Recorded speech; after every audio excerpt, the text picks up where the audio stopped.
You're telling me in this election, the most talked about election that we've ever seen, 13 million people didn't show up? Bullshit. So who won? That's true. I'm starting to think they really did steal that election. Because who's the people who were fucking pointing those fingers? Trump's gonna say he lost the election because we stole it. Well, why is he gonna lose the election because you stole it? Why would he even say that to begin with? That's not an idea that you're coming up with first. That's what happened. I don't think either side stole the election. I do think that You think Trump's part of the Wuhan Kamala mafia? being a woman definitely played a part in both sides. Like it might have balanced out, to be honest, because some people wouldn't vote for a woman, and like then people. Well, I don't feel like people are going to vote for the type of woman that they've had their heart broken by, which is exactly what Kamala Harris is. Because that 1960s push of femboy culture into America, where look, it started with Kiss, it started with those ladyboy fucking bands in the 60s, becoming subservient men for women to get laid. Because then the sexual revolution happened and everyone was getting laid. Show me any culture where every man's gotten laid forever, like an alpha forever. That's not normal. So what's going on?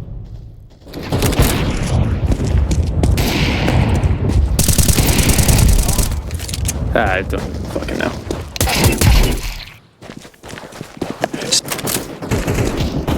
No, let me explain. 1960s.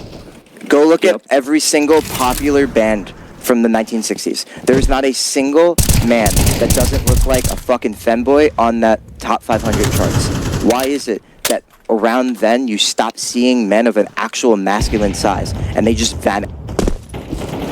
What happened in the 1960s? And then on top of that, the sexual revolution where everyone's getting laid, where men started becoming extremely subservient in relationships. I'm conservative. I do really well in my relationship. I don't have to bend over backwards for my girl. Yeah, I have some toxic bullshit to deal with, but I'm not bending over backwards for the girl at all.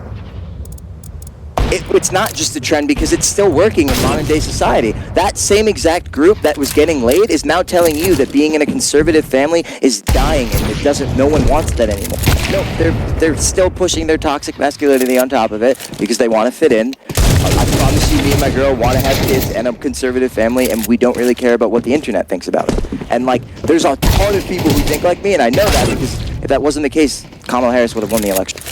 So I don't understand why we can't get along with that side. Because that side is the same side that's saying, kill white men, kill them off, fuck it. Why? Because they're the ones who want a family. They're not telling you the real issues behind it. They're not telling you what they actually feel. They're just telling you that it's a threat on them. I thought we stopped allowing new groups to just show up and change other things on other people. That's called kind of terrorism, isn't it? Creating a group that forces other people to change it to your whim? It is. Okay, so why are we allowing the LGBTQ out of fucking DEI and feelings when 30 years ago we would put people like that in a fucking mental hospital if they thought they were fucking a dog? You're not a dog. You're a grown man. Wipe your ass. You want to be gay? That's cool. Like, it's gone too far. I don't have a problem with gay people. I don't have a problem with lesbians. Do whatever the fuck you want in the privacy of your home. Bro, I have a fucking sister that's in the LGBTQ, and she wants no one near her. She wants to be left the fuck alone. She doesn't want attention. She believes in herself. But it seems like there's a whole side that's, accept me, like me, don't do this, don't speak your own opinions on this because it hurts my feelings. Go fuck yourself. This is fucking free country. You like that? Move to Norway. I don't care. And that's the thing. Like, every group of people has that loud group that will be only seen because the quiet group obviously doesn't speak out. And exactly, so and the bad there are cultures that push that. Christians and the right and the left and every single fucking group of people you can think of is gonna have the quiet people who will never be seen for obvious reasons, and then the loud people who give a bad rap to everyone else. Exactly, and it makes a situation where if you're presenting a group that is changing, it's like changing the moral standpoint to fit to their POV, no one's gonna. You're being pushed down upon because they have to push down on themselves to agree with you, and no one's gonna lie to themselves because of that, except for women. Women lie to themselves all the time. Not trying to be a dick. That's not a sexist statement. I've been with plenty of women. I'm with my fiance for a long time. She lies to herself all the fucking time and makes herself mad, and then comes to tuition that it's not true. I don't know why. I don't know why she does it. It's just a critique of who the fuck she is. I don't like her any less. But at the end of the day, they do that. So with that being said, they're going to do that for a political party that's telling them to do it, because they're very easily fucking manipulated. So, especially if they think that people thinking they're a bad person is a part of it, that's how manipulation comes to be. You're going to be a bad person if you don't do what I say. Fuck up in chat, by the way. Yeah. But yeah. I'm gonna be honest, I got a headache.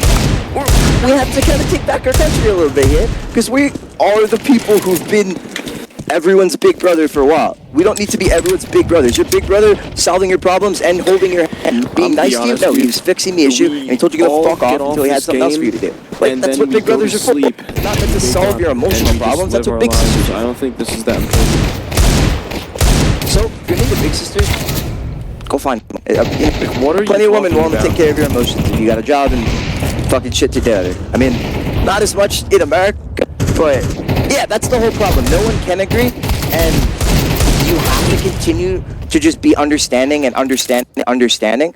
And then if someone is getting to that point where they are talking over you and they're not seeing, where they're just only thinking about themselves, rage bait them a little bit, like I did with Subway, and they understood it. You have to kind of set them up a little bit to fail, because then they're going to be like, oh, you know what, I am being a dick. Because you have to make them realize it without insulting them. And it's a really difficult thing, because they've all been brainwashed. Because they're really smart people who went to college and unfortunately learned a little too much. Not your fault, you guys tried, it's not a problem. We're just trying to unwind everyone else. I went to college too, but I don't use my college degree for what it's supposed to be. So I ask questions, I run my own business. I don't know, like no one can tell me what to do. I'm very self-aware. You have to be in this world. Yep. And if you're a man that's struggling, dude, look at why they've convinced you that going to Asia is a negative stereotype. Because it makes it so that you get what you want and then they don't get what they want. They can't control you, honestly. Yeah, they were spoon-fed. It's something called white glove treatment that a lot of women go through with the fathers from that subservient culture, because those same fathers from said subservient culture bent over backwards for the wife, grew a family, and then when they had their daughters, what happened? They give them everything they wanted, that you're supposed to do for your wife, which is kind of fucking creepy if you ask me, honestly. And now we have all these women that are in love with their fathers and don't know how to move on from them because their fathers dated them, not their wives. It's a fucking broken system. And that's why modern day women can't be dated. Because they genuinely believe that they need to have everything handed to them because it's what their fathers did, because it's what they were convinced to do by the law. Well, what no is important. Fuck are you talking about right now? That's What are you bad talking parenting about? in general? Exactly. It's very Like, bad the parenting. most conservative, honestly, I think another form of bad parenting, though, is not having your child, like, not letting your child have any free will. Yeah, you need like, to not talk to letting- your kids. You need to Right. understand what they want, like what they're actually expecting. Because And- if you're assuming it's a novel or a book you read, you're never going to be a novel. Your mic died again, by the way. Base it off of a book or a novel. You're basing it off of a book. Bro, your mic died so bad. Oh, weird. There it is. Better. Yeah, it's better. Yeah, so like they base it off of a book or a novel, right, that was written about another kid. Like, honestly, that author has worked ideas because they worked with their kid. Died again. Holy shit, your mic. I'm laughing. Oh, okay, it's, yeah. I think I'm getting booted. Probably. Someone's probably in here doing that shit. I'm surprised I haven't Nah, I been have a touched. Raspberry on it. It'll just keep okay. cycling my IP. Nah, it's at the point where, like, if you raise your kid without talking to them, they're not gonna grow up. Like, if 8-year-olds are making Diddy jokes, they're old enough to tell you what they're feeling, honestly. Because they understand P. Diddy jokes, they know what they're feeling, honestly.